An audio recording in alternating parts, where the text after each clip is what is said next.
Transportation Technical Coordinating Committee to order.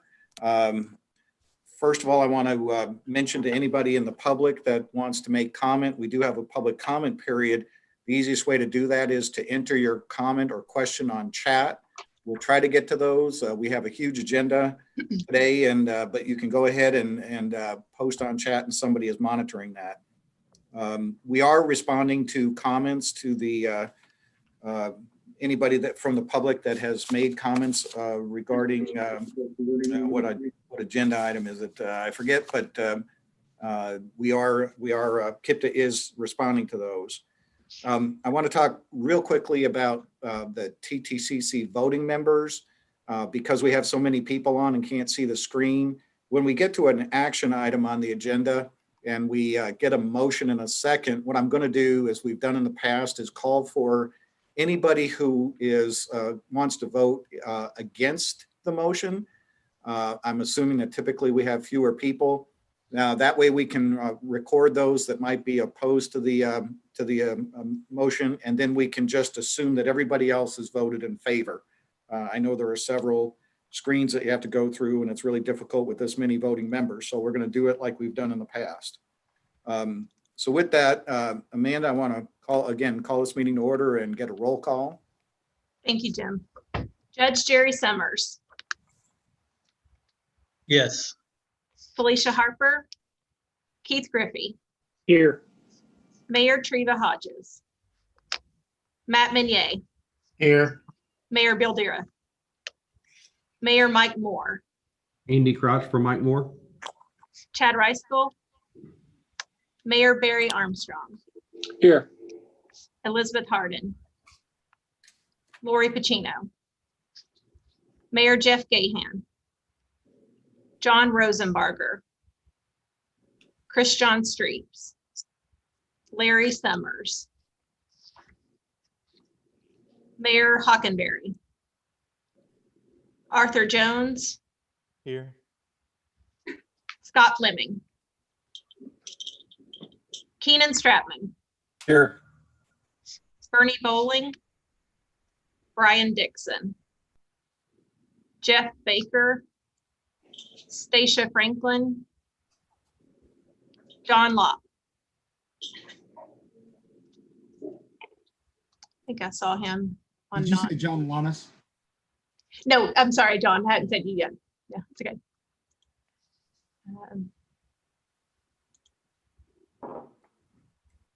I thought I saw Dawn on without.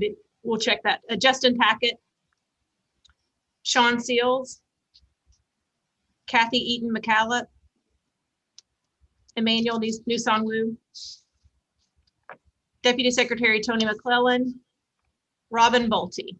Here.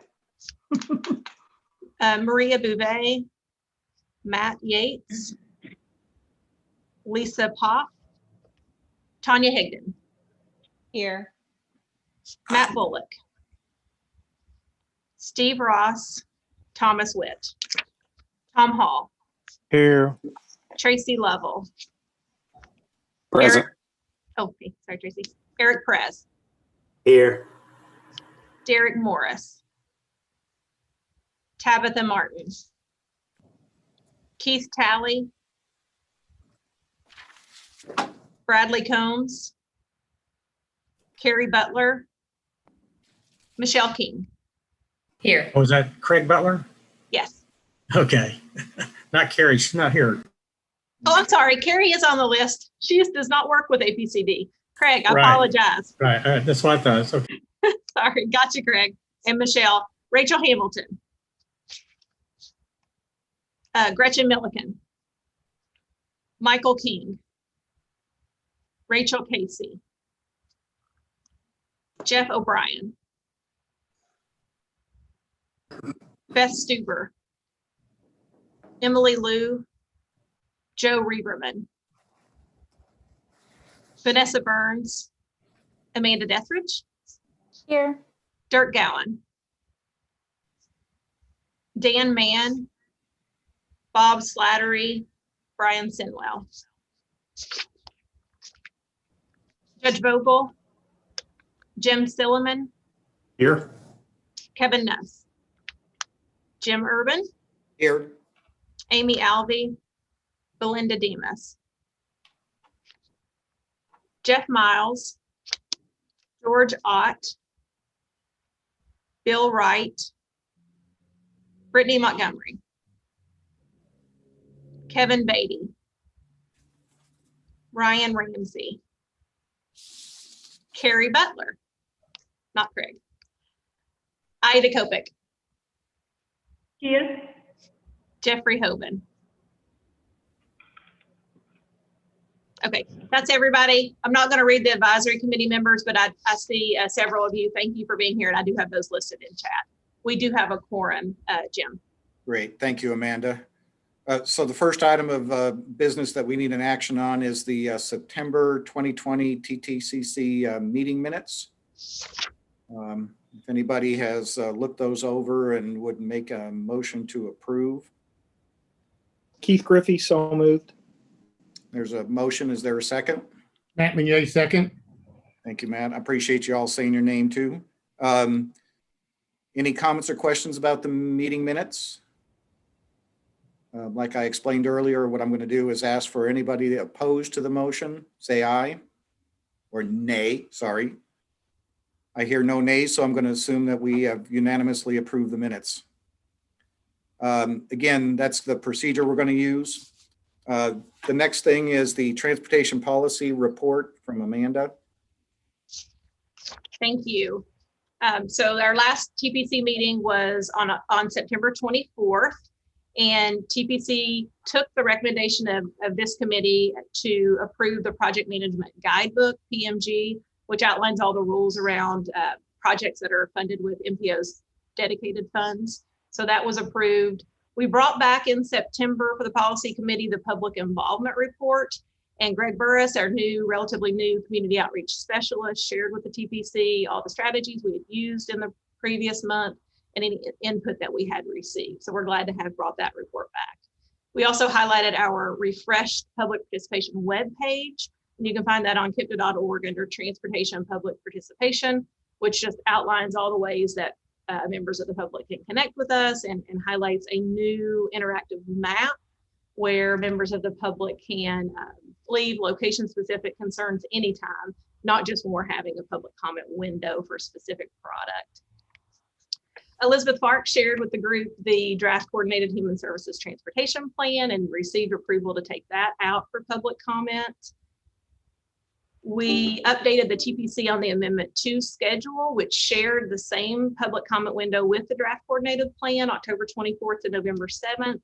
And last, we had the privilege of hearing from Jeremy Edgeworth, KYTC's Freight, Rail, and Waterways Coordinator. He updated TPC on current planning initiatives related to river ports and truck parking.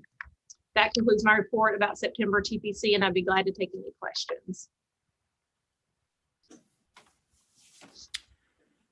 All right.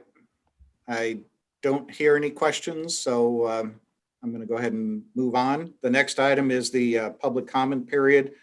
We're going to look at whether any comments were submitted prior to this meeting and then entertain comments offered on chat. And Greg, is there any comments that we need to address as part of the public comment period at this point? No, there are no comments at this time. Okay. So anybody that might have any comments, you can still submit them via the chat function of the software. The next item is the project management guidebook, and action is requested. So Nick, if you would. Yes, absolutely. Turn my volume up. Okay. Amanda, are you going to share screen? Yep. Okay. As Amanda just mentioned in the update about TPC a couple months ago, the project management guidebook, which kind of sets the framework and the rules for how the TPC manages the MPO dedicated funding programs that we received authority to award funds from. There were a bunch of different changes that we made. And so basically it's version 2 of what used to be called the project management process. We realized afterwards during maybe before our most recent quarterly review meeting that we needed to make two clarifications, one of which is actually in the document, and another is just kind of a make sure we're all on the same page.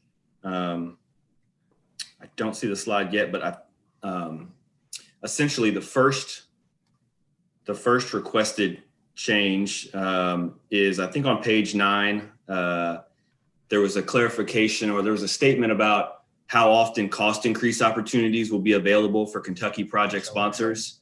And it should have read, there should be up to 4 opportunities. So 1 per quarter for project sponsors in Kentucky to submit cost increase requests for surface transportation block grant funds. That's kind of the big pot of funding where we get about $20 million a year.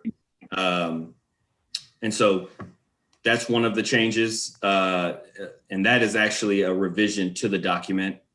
And then the other change is just to clarify, because we changed the rules about how a phase shift is defined essentially for Kentucky project sponsors, that we've all kind of agreed to wipe the slate clean from all the prior phase shifts, because the definition of a phase shift has now changed. It used to be one phase shift meant you moved from, say, fiscal year 20 to 2021, whereas now that definition is now, as long as you keep it within the 6-year tip, then that phase shift is considered just one. So there we go. All right. It's all good. So again, just to recap, 2 changes. 1, page 9 is being revised to clarify that there are up to 4 opportunities for Kentucky project sponsors to submit cost increases for the STBG program. And 2, just clarifying that we're wiping the slate clean for Kentucky project sponsors in their prior phase shifts. I can take any questions now before I ask for action. Okay. So if anybody has a question, just go ahead and start speaking. And if there's 2 people on, we'll try to figure out who should be talking, but unmute your mic if you want to make any comments.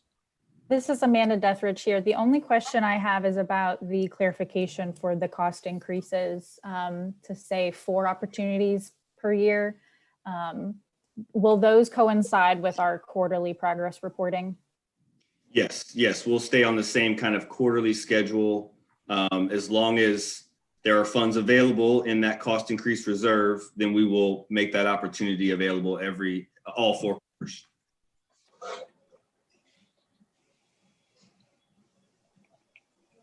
Okay, any other comments or questions?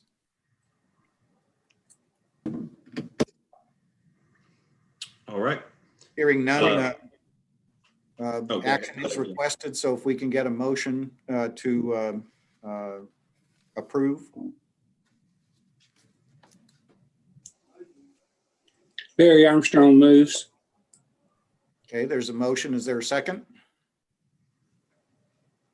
Amanda Deathridge here, I'll second. Okay, I heard Amanda first, so there's a second. Any comments or questions regarding the adoption of this project management guidebook changes? Hearing no questions, anybody in opposition to the motion? Hearing none, I'll take that as a unanimous approval of that guidebook. All right, thank you. All right, the next item is the quarterly review of the MPO dedicated funding programs. And Nick, you're up again, and action is requested. Yes, thank you. So this is kind of our typical quarterly review. We haven't had one in 2 quarters. I think we had kind of a break in the summer with everything going on with COVID. But basically, just to remind everybody, again, the project management guidebook is now kind of the document that's leading us through the process of managing these funds. And for those who don't know, in Indiana, we have 4 MPO dedicated funding programs. That's CMAQ for air quality improvements, HSIP, which is for roadway safety improvements, STBG, which is kind of the big overarching, almost every transportation project can be funded through that. and then the Transportation Alternatives Program, which is mainly focused on bicycle, pedestrian, and transit related projects. In Kentucky, we just have the two, which are the Surface Transportation Block Grant, or STBG, and the Transportation Alternatives Funds. This past quarter, there was an opportunity in both states for cost increase requests to be made. In Indiana, we did receive two. Sorry, let me back up real quick. There's in the TTCC packet, you should find 3 documents. One is a progress report summary of whether project phases are on schedule, along with the list of cost increases that I'm going over right now broadly. But each one of those line items is called out in the cost increase request page. And then there's also one for phase shift. So all the detail for my presentation is in the attachment if you need to reference that. So again, in Indiana, we received 2 requests, both from New Albany. Because we received 2 requests from the same agency, they were able to just tweak their requests, and we could fully fund both of those cost increases. I believe there was something like $70,000 or $76,000 available in Indiana. In Kentucky, we received 4 requests for cost increases through the STBG program. And with those being fully funded, we still have over $3.9 million available in the cost increase reserve. So again, 4 requests, not very big, large requests. And one thing just to remind everybody, as part of the project management guidebook update, we removed the 20% threshold that was in place previously. So anytime in the past that a project sponsor requested an increase of 20% for a particular phase, we had to get a working group involved. And one of the things that the sponsors kind of wanted to see was kind of move away from that and having to get the working group involved in every single decision. So staff reviewed these. They all had legitimate reasons for why they needed the additional funds. And so staff is recommending all of these as opposed to in the past a working group would have. Phase shifts. In Kentucky, this was kind of the wrapping up fiscal year 2020. There were 62 phases that were programmed in fiscal year 2020 that were shifted out to future years.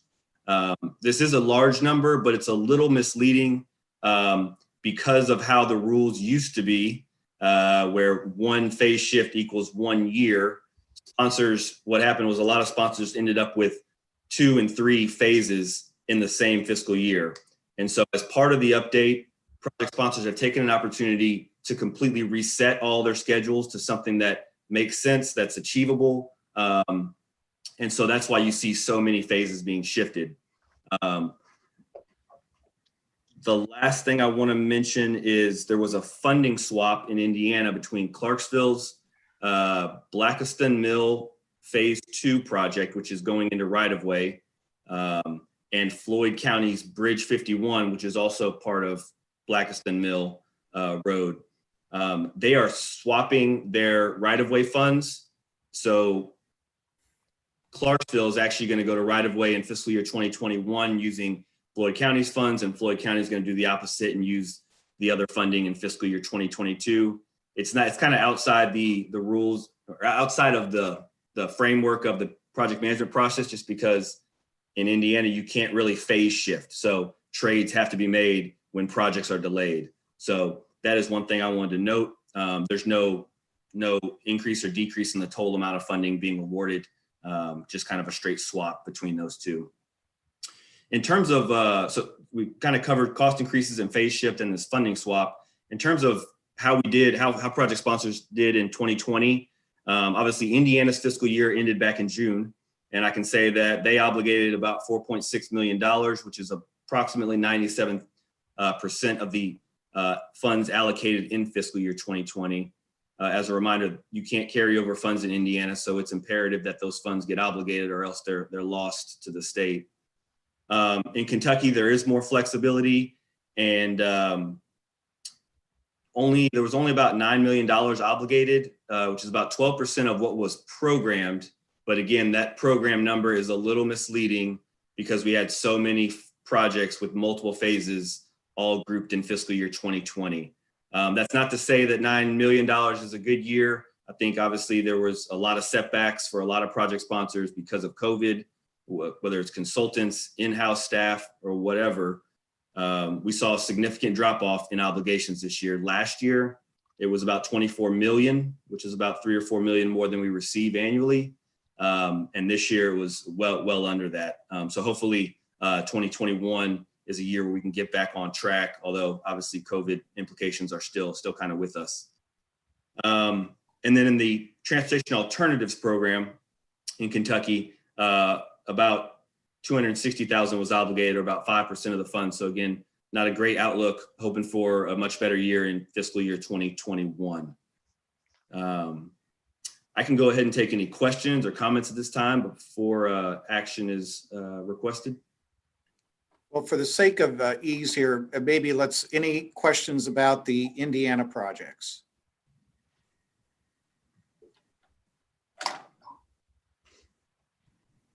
Hearing none, are there any questions about the Kentucky projects?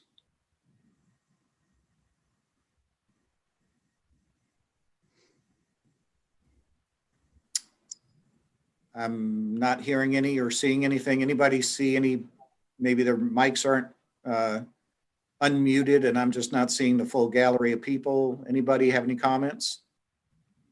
I don't see any in chat, Jim. Okay, great. So if not, then Nick, we can do this in one motion, correct? Yes. And that would be to approve the MPO dedicated funding programs for both states. Would there be a motion in that regard? Matt Minier makes a motion to approve both Indiana and Kentucky. Thank you, Matt. Is there a second? Keith Griffey, second. Keith, thank you.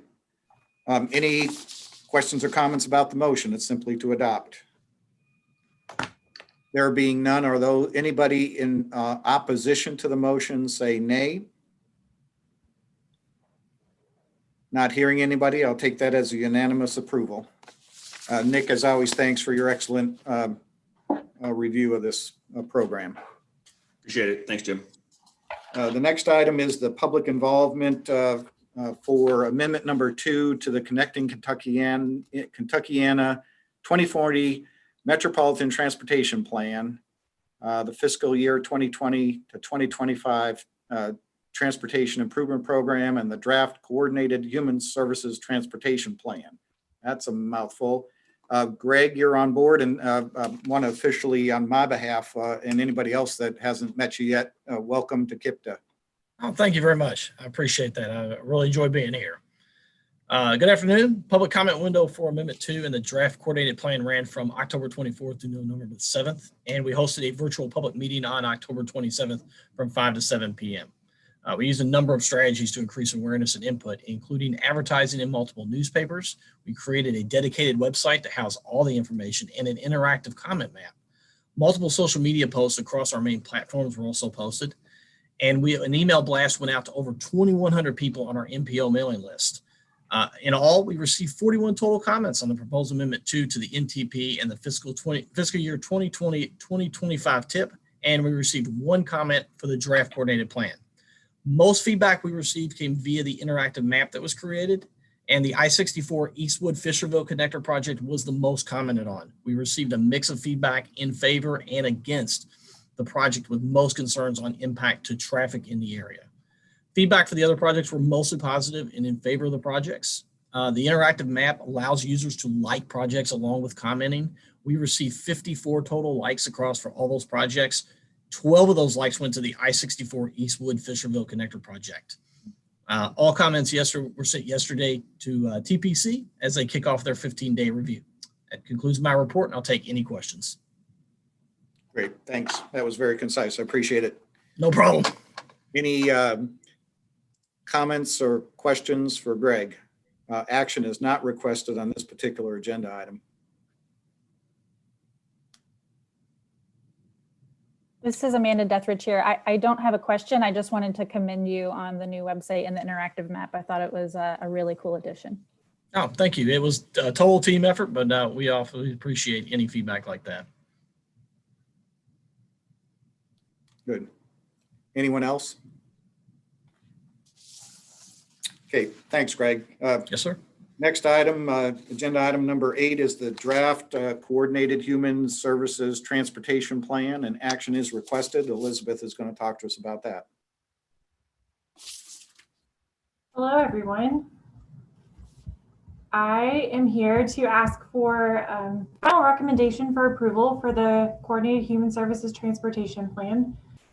Quick little update. I presented this back in September, but Amanda, if you want to click to the next slide, if you're able to. Just want to kind of give you a little brief recap of what we did. So this was the update to the 2016 version of the plan. And back in the spring, summer of this year, we did the data analysis. We were kind of identifying what the issues were in our region to include in the plan. Back in the summer, we did some heavy public input online because of COVID, but got a lot of good responses from both the public and transportation providers in the region that really helped inform the goals and the recommendations for the plan. Then back in August, I sent out an email to KIPTA committees asking for their input on those goals and strategies that staff was recommending. In September, I reviewed kind of the guts of the plan with you all and TPC, and then as well as the draft plan was available for you all to review and comment on. And a couple of you all did give a couple little things to include. So I appreciate your input with that. Like Greg just mentioned, we also had a public comment period that just ended with a public meeting and received one comment. It was more of a general comment on the coordinated plan about the car-centric nature of our community and asking for more bike and pedestrian resources, including for older adults and individuals with disabilities, for which this plan is planning for. So right now we're in November seeking final approval. If we want to go on, Amanda. Okay, so I just wanted to quickly highlight the goals again of this plan. Again, this is primarily aimed at projects that are receiving Section 5310 funding for enhanced mobility for seniors and individuals with disabilities. So we're looking at how we can enhance performance, reliability, and efficiency of service, access, where these services are available across the region. Again, given that we are a very car-centric community, and some of these individuals cannot access their own vehicles and need help to get to medical appointments, shopping, and social gatherings. Safety is always a huge part of transportation planning, as well as for these transportation services as well. And then coordination among transportation providers, among government agencies, and the local advocates in our region to help plan better services for these groups of people, better usage of funds, and creative usage of these limited funds that are available. So action requested today is to recommend to TPC the approval of the Coordinated Human Services Transportation Plan. Thank you, Elizabeth. Are there any questions or comments for Elizabeth?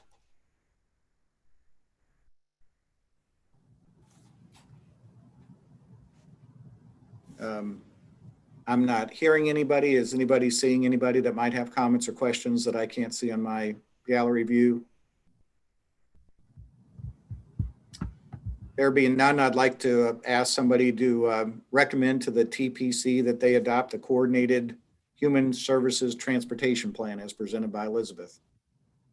I'll make that motion. Jim Silliman. Thank you, Jim. Is there a second?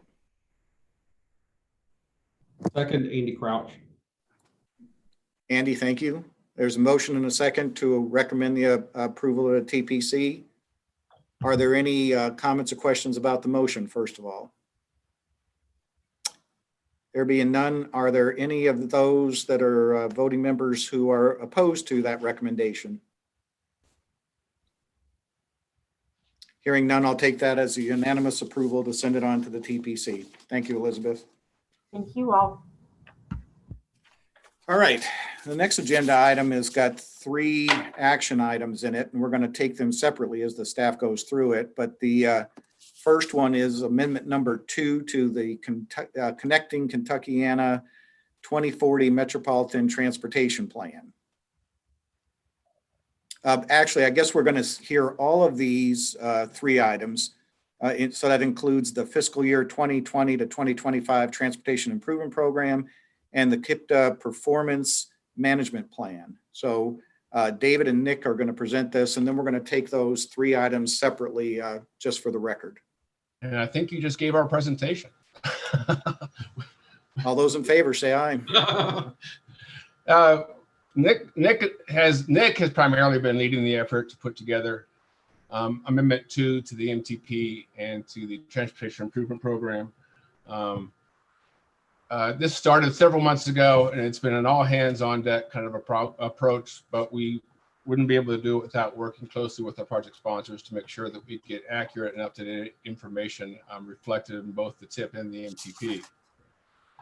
So I'm going to kind of give a brief, quick overview, then hand it over to Nick, and Nick's going to take it and see. We'll then bring it to you for these 3 action items. As indicated on the slide, we were lucky to receive 28 projects that were presented for consideration for amendment to the MTP and the TIP. Some of the projects were just TIP changes. Some of the projects were TIP and MTP changes. And I think there may have been a couple that are MTP only. I can't say for sure. The other component had to do with the KIPTA Performance Management Plan and the Transit Asset Management Performance Targets that were provided to us by TARC. We want to make sure that we are addressing, in our planning efforts, we are addressing these performance targets. So we're excited to have these added to our KIPTA Performance Management Plan. As Greg talked about earlier, we have just recently completed a public involvement process, and the TPC has been forwarded the comments for their consideration, and we will take a deeper dive into those once we get to the TPC. In the packet, which is about 60 pages, there was a lot of information for you to read. It included the 28 projects. It included documentation on the air quality process and the interagency consultation minutes that reflect the discussion that took place relative to making sure that the MTP continues to contribute to improved air quality.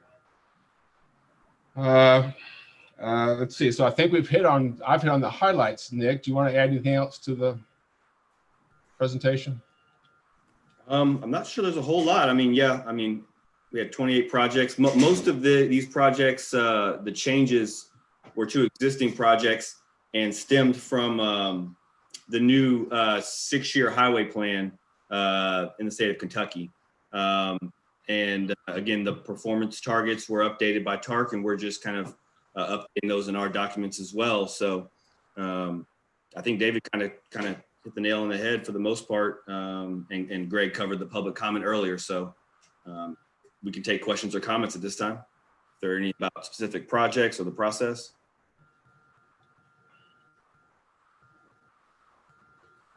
Anybody with questions or comments?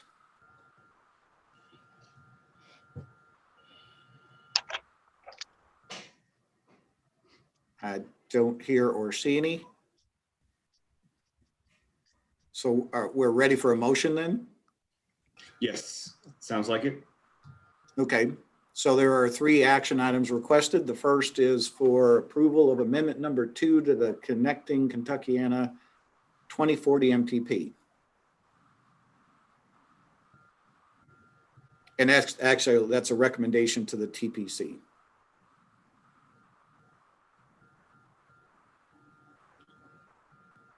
Is there a motion? Motion to approve, Andy Crouch. Thank you, Andy. Is there a second?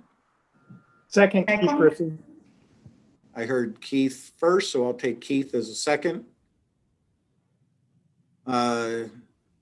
Any comments or questions regarding the motion?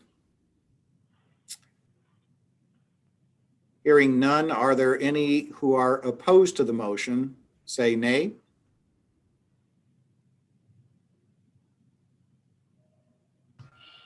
Hearing none, I'll take that as a unanimous approval on that motion.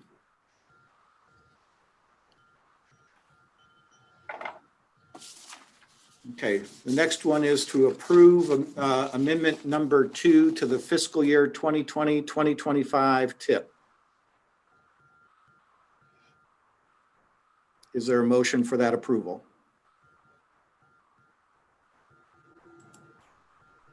I'll make that motion. Jim Sullivan. Thank you, Jim. Is there a second? Barry Armstrong, second. Mayor Armstrong is the second. Any questions or comments regarding that motion? Hearing none, or anybody in opposition to the motion, say nay.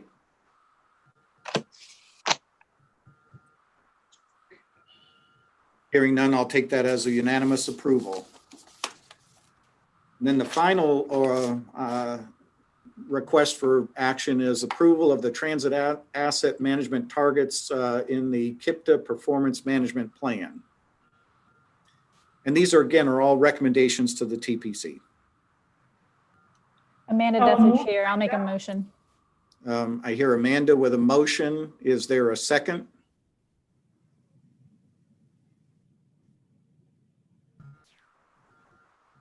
Second, Aida. Thank you, Aida. There's a motion and a second to send that item to the TPC. Any comments or questions regarding the motion?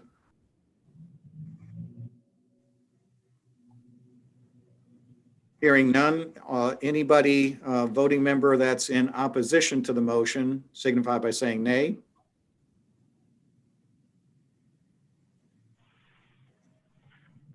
Hearing none, we'll take that as a unanimous vote in favor. Thank you. Thank you, David and Nick, also for all your hard work on this. Thank you. As David said, it was all hands on deck, and I think the KIPTA staff is always great about doing that, working together and getting things done. So I appreciate it. The next item is the KIPTA Active Transportation Plan, and Elizabeth is going to talk to us about that, and there is no action requested here. Correct, just an announcement. Okay, so some of you are on a Complete Streets working group that was started back kind of at the beginning of this year, late last year.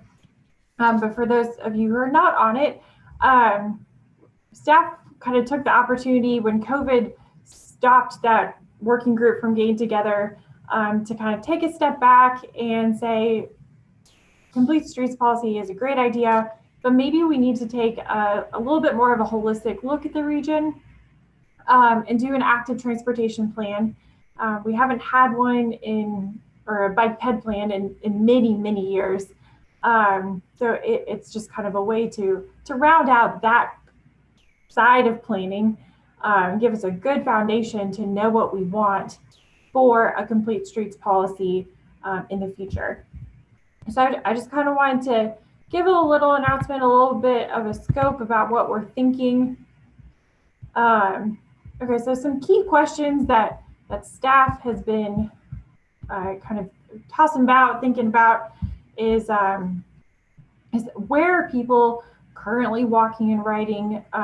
We don't have a lot of user count data for our region, but we're looking at some new data sources such as Strava to be able to kind of start telling that story about current usage on our facilities to give us a base of where we want to go. We also want to look at why people are choosing or avoiding walking or riding their bikes. What kind of obstacles are people seeing? Why do they choose active transportation if that is their primary mode or even just their commute mode? Kind of what are those thoughts? What is lacking on our infrastructure? What's lacking in our development, maybe even culture? And how can we encourage walking and riding bikes as a way to get around? We would also like to get a priority list of corridors and maybe even projects that we can start using funds for improvement. So we would really like to have that as an outcome of the plan to push forward into the MTP and hopefully the tip to get built on the street. And then the final part of this, we do still plan on using that complete streets policy of implementing it as kind of the latter half of this planning effort and kind of adding it on to the end of it. Some key considerations that we've already kind of tossed about are safety, of course. We always hear about Vision Zero. We hear about the rise in pedestrian and cyclist incidents where they are being hit by cars on the street, and how can we frame that as a conversation for our area to have to improve. So we'll be updating our crash analysis, and we'll definitely be reaching out to our local agencies to get together and really consolidate that effort. We'll be looking at connectivity on our existing infrastructure, key activity areas using our land use clusters, and any other data that we can kind of parse out of Streetlight or Strava if we're able to. So we really want to have that kind of, again, at the bottom, leveraging data to tell us where those connections are needed. We envision an equity and environmental justice analysis to this as well, which is needed in our planning effort. Land development context, where are those activity centers kind of the biggest bang for your buck for these facilities to get used. And then also, who do we want to aim this for? In doing some research, we're kind of aiming at that interested but concerned group, those who would like to walk or ride their bike, but see something that's blocking them, whether it's a lack of facilities, lack of good condition facilities, concerns about safety. So we want to start kind of helping that group of people. And then, of course, we would love public involvement, even though we are dealing with COVID-19.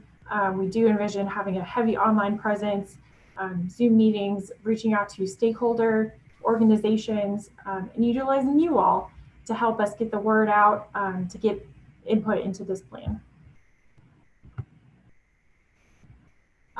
We also kind of envision the Complete Streets Working Group morphing a little bit into a steering committee. Right now, I think we have most member agencies on that working group. And I can send a list out to TTCC and ask if there's anybody else who would like to be on it. Of course, we would love to have you, love to include you in the conversation. I think we are looking at maybe 2 reps per agency just to limit the size given Zoom meetings and just fair representation. And I would like to have a brief meeting in early December to kind of kick it off with that group and make sure that we're on the right direction as we move forward. Staff has also come up with an anticipated schedule. That final plan in summer 2021 is ideal. That's really what we're aiming for, so that we can include it in other planning processes that will be next year. So right now we are already gathering data. We're updating our bike ped facility data. We're looking at other sources. We're seeing, okay, what can we measure for existing conditions?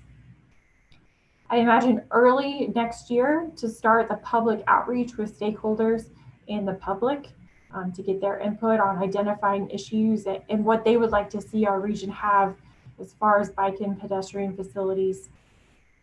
And the connection of those facilities to transit. I think that's a big part of active transportation as well. Late spring 2021, working with the committee to round out some recommendations, prioritization of corridors or projects. Final plan, and then we imagine it'll take a couple of months after that. So maybe aiming for fall 2021 to have the Complete Streets policy written and agreed on by TTCC and TPC, hopefully to be implemented at that point. So right now we have a web page on our main website for bike and pedestrian planning. We have not posted anything about this plan yet, but we will be posting on that web page with any updates that we have going forward. And then as you all kind of think about it, please let me know if you have any questions or suggestions or thoughts. If you would like to be on the Complete Streets Working Group, please let me know.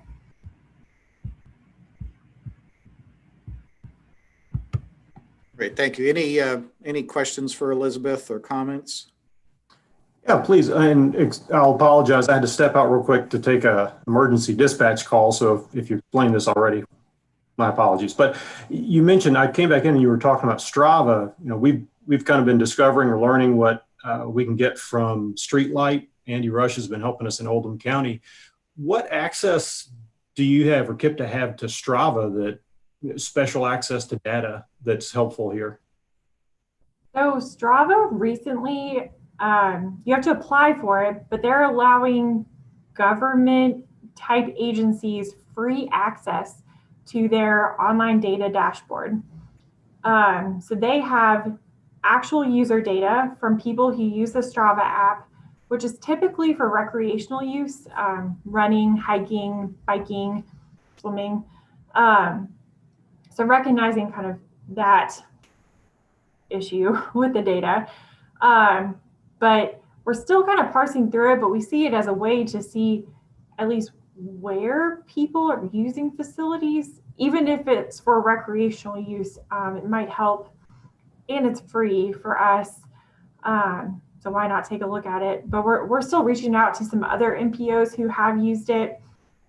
And I think KYTC has maybe used it in the past too. So it's kind of up in the air, but why not try? And we still have our subscription to Streetlight. We do not have the bike ped subscription level, but theirs differs a little bit because it's like a guesstimate based on their algorithms, how many pedestrians and cyclists are on the road.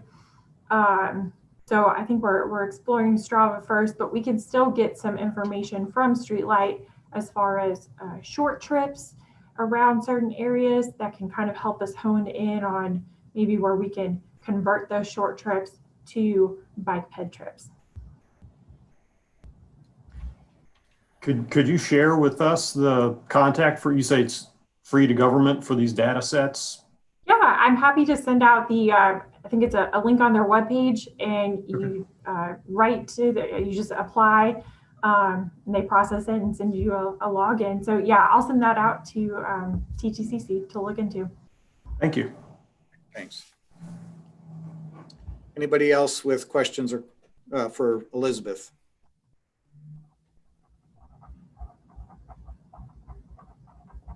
Hearing none, thanks. And Elizabeth, I want to say thanks for keeping up some momentum anyway on this subject matter. I know we met and it was an interesting group, and we were making some progress, and then COVID hit and we lost the ball, but you didn't. So I appreciate that. Happy to help. I think this will be really good for the region. Yes. Mm-hmm. The next item is the Kentucky Transportation Cabinet's Strategic Highway Investment Formula for Tomorrow. That's SHIFT. So Amanda. Thank you, sir. Just quickly, I want to make this group aware that the Kentucky Transportation Cabinet has initiated their SHIFT, Strategic Highway Investment Formula for Tomorrow, data-driven project prioritization process for development of their next highway plan, the draft recommended 2022 highway plan. And the MPOs and the ads will continue to play a key role in that. So we'll get the opportunity to sponsor projects, giving them consideration and scoring in SHIFT. And then later in 2021, we'll again get the opportunity to boost projects, add points to the highest priority projects in our area. And the cabinet's still fine-tuning the details, looking at those scoring formulas, but they have shared a schedule. We know that sponsorship will begin in March and must be done by May. Given the schedule that they've put out, we know that our MPO will have to make a final sponsorship decision in April of 2021. Much more coming on this in the new year. We have created a website, kiptatransportation.org/SHIFT 2022, where you can see that schedule. You can read all about how the SHIP process scores projects. But at this time, just wanted to let you know it's being kicked off. We're working very closely with the cabinet. We'll follow their lead.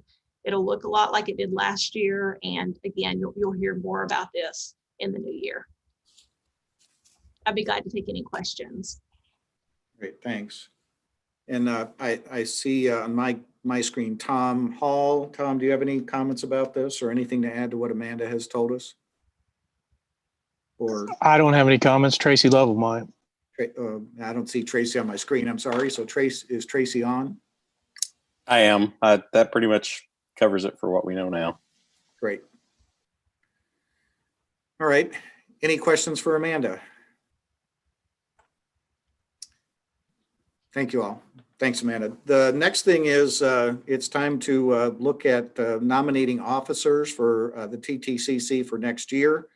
What I'd like to ask is for maybe 3 voting members of the TTCC to form a nominating committee so that we can pick a chair and vice chair for 2021. That typically is an easy enough, either one Zoom or telephone call, I think, would be selecting nominees and then somebody reaching out and asking if that person or people would want to be officer. So it's not a big meeting, committee rather. I think, again, one meeting. If you're going to volunteer for something and want to have an easy one, this is it. So anybody want to volunteer for that committee? Again, this is the nominating committee. Jim, I'll jump on that. Okay, Keith, thank you. Jim, I'll also help. Jim Silliman. One more. I feel like an auctioneer. One more. Come on, one more. Hey, Jim, would anyone from Indiana be interested in joining? That would be good. I always point at Andy Crouch. Is he still on board here? He had to jump off early. Well, let's nominate him. I mean, put him on the committee. I don't know, really, I'm kidding. Anybody from Indiana? Typically we've alternated. We kind of got away from that a little bit in terms of chair being from Kentucky 1 year or 1 term, whatever they might serve, and then Indiana. Certainly open to that. And I don't see anybody. Let's see if I can change my gallery view. Anybody?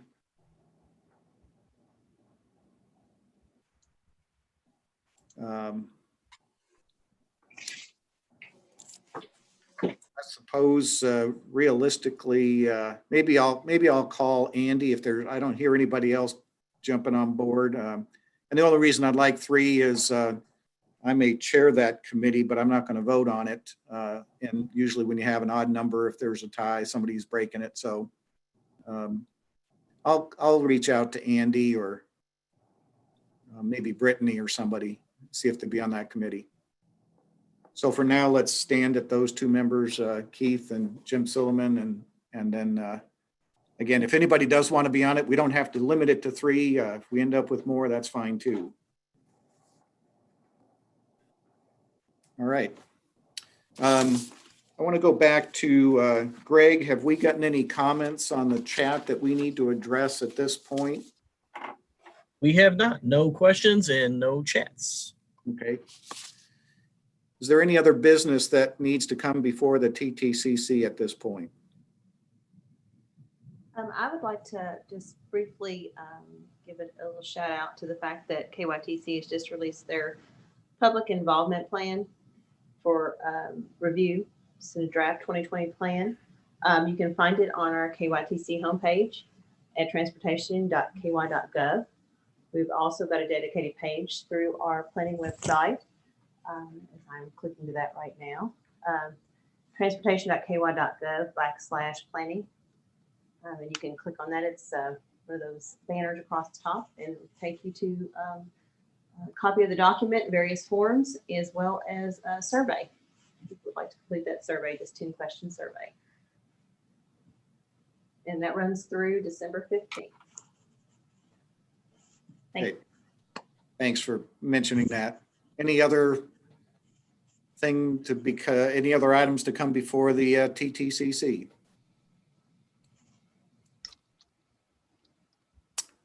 Hearing none, I'll take that. We have a unanimous motion to adjourn this meeting. And thank everybody for coming. And if we don't talk to you before Thanksgiving, have a safe and happy holiday, and hope everybody can enjoy their time as best as they can. Thank you. Thank you. Thank you. Thank you. Have a good day. Thank you. Thank you.